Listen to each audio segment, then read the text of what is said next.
Pada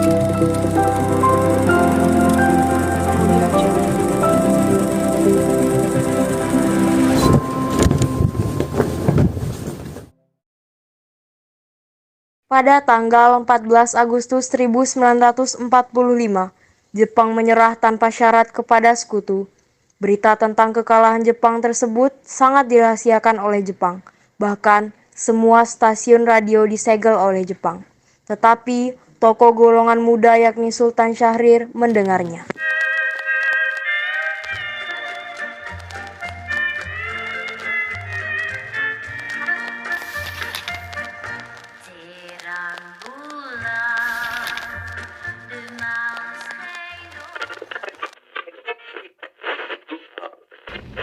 For freedom, tolerance, and justice. I now invite the representatives of the Emperor of Japan and the Japanese government and the Japanese Imperial General Headquarters to sign the instrument of surrender at the places indicated.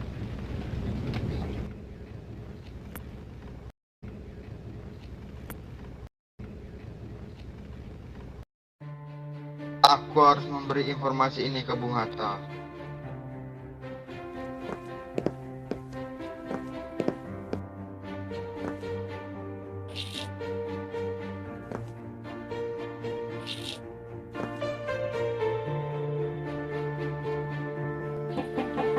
Permisi, Assalamualaikum.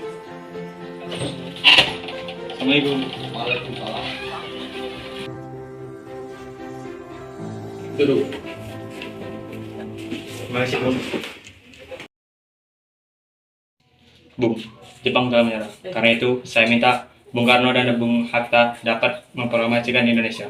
Belum bisa. Terus saya bicarakan dengan Bung Karno. Sesuai dengan tanggung jawab kami, proklamasi kemerdekaan Indonesia perlu dibicarakan dengan PPKI. Baiklah, Bung. Di rumah Bung Karno, tanggal 15 Agustus 1945, sekitar jam 21.00 WIB, datanglah Wikana dan Darwis ke kediaman Bung Karno.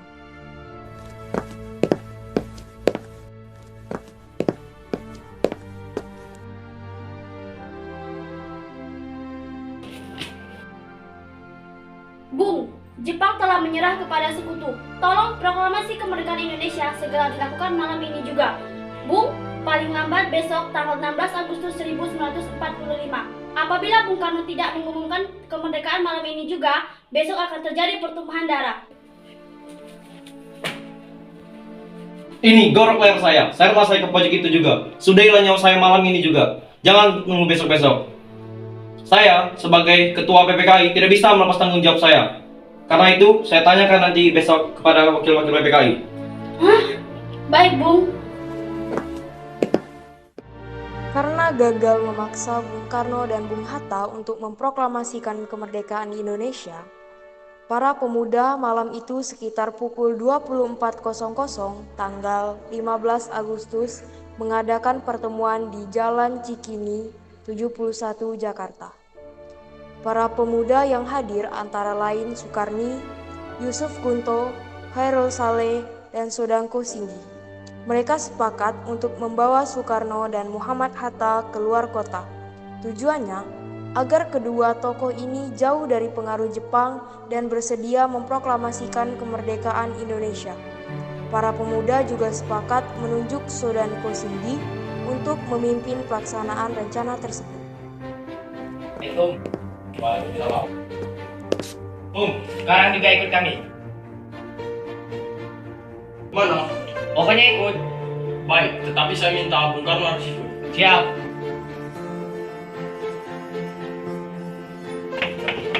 Assalamualaikum.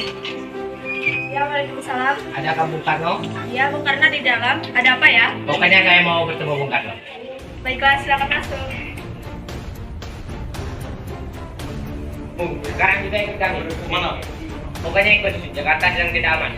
Baik, tetapi Bung Hatta tetap ikut. Sudah siap. Tunggu, saya akan mengizinkan atasan saya dan Guntur ikut.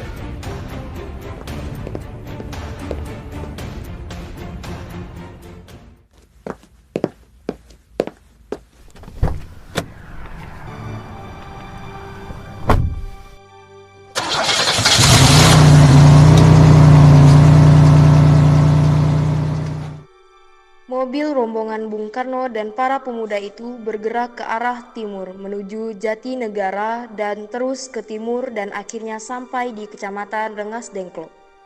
Sementara itu, di Jakarta terjadi ketegangan karena tanggal 16 Agustus 1945 harusnya diadakan rapat PPKI, tetapi Soekarno dan Muhammad Hatta tidak ada di tempat.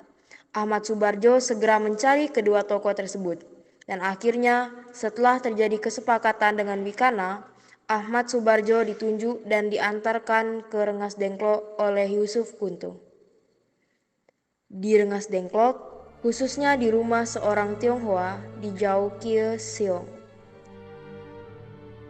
Ahmad Soebarjo tiba di Rengas Dengklok sekitar pukul 17.30 WIB untuk menjemput Soekarno dan rombongan. Namun, kecurigaan para pemuda terhadap Ahmad Soebarjo pun masih terjadi. Apakah kalau Soekarno dan Hatta kembali ke Jakarta, proklamasi kemerdekaan akan bisa terlaksanakan? Terjadilah dialog antara Subeno selaku komandan peta Rengas Dengklok dengan Ahmad Soebarjo.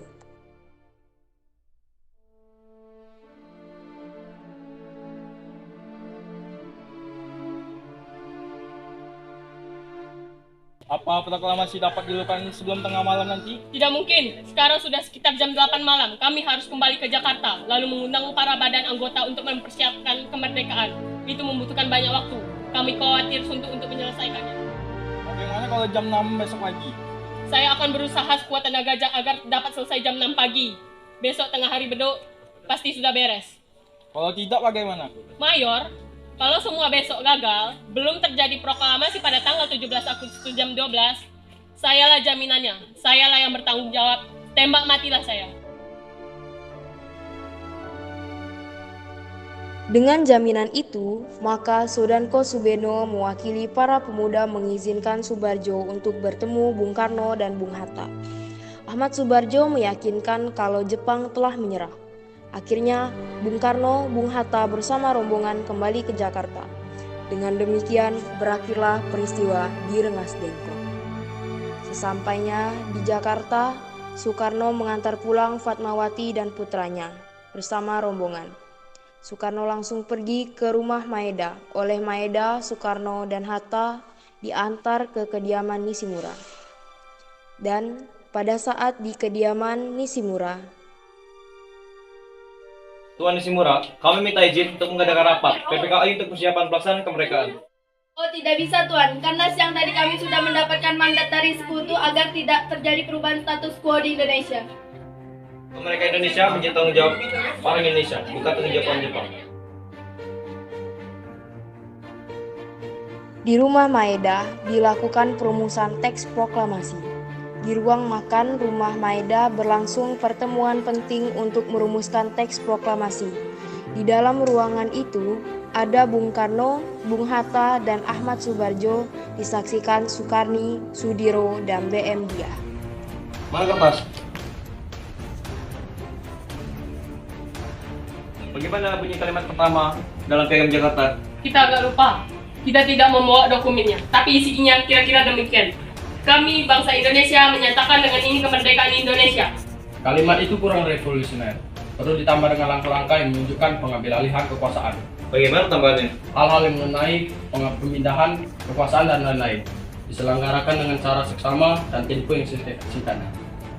Jakarta, 17 Agustus 05, Wakil-wakil bangsa Indonesia. Pukul 04.00 WIB dini hari, Soekarno meminta persetujuan dan meminta tanda tangan kepada semua yang hadir sebagai wakil-wakil bangsa Indonesia.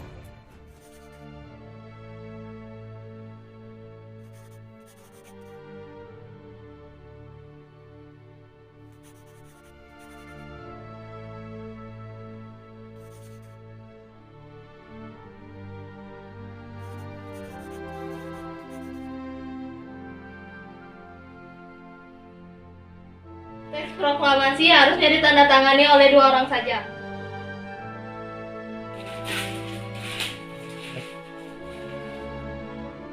Dengan beberapa perubahan yang telah disetujui, maka konsep tersebut diserahkan kepada Sayuti Melik untuk diketik.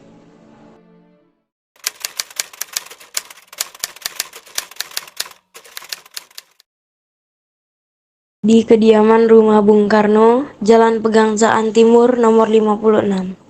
Pada pagi hari itu juga, rumah Soekarno dipadati oleh sejumlah massa.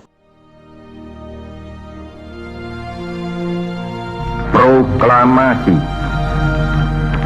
Kami, bangsa Indonesia, dengan ini menyatakan kemerdekaan Indonesia. Hal-hal yang mengenai pemindahan kekuasaan dan lain-lain diselenggarakan dengan cara saksama dan dalam tempo yang sesingkat-singkatnya.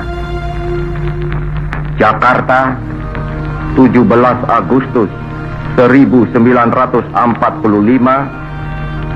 atas nama bangsa Indonesia, Soekarno, Hatta.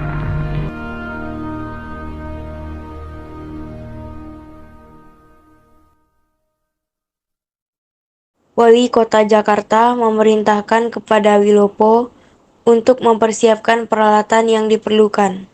Sedangkan Sudiro memerintahkan kepada Suhut untuk menyiapkan bendera sekaligus mencari tiang bendera. Suhut mendapatkan bendera merah putih dari Ibu Fatmawati. Bendera dijahit Ibu Fatmawati sendiri dan ukurannya sangat besar. Bendera merah putih yang dijahit oleh Ibu Fatmawati dikenal dengan bendera pusaka.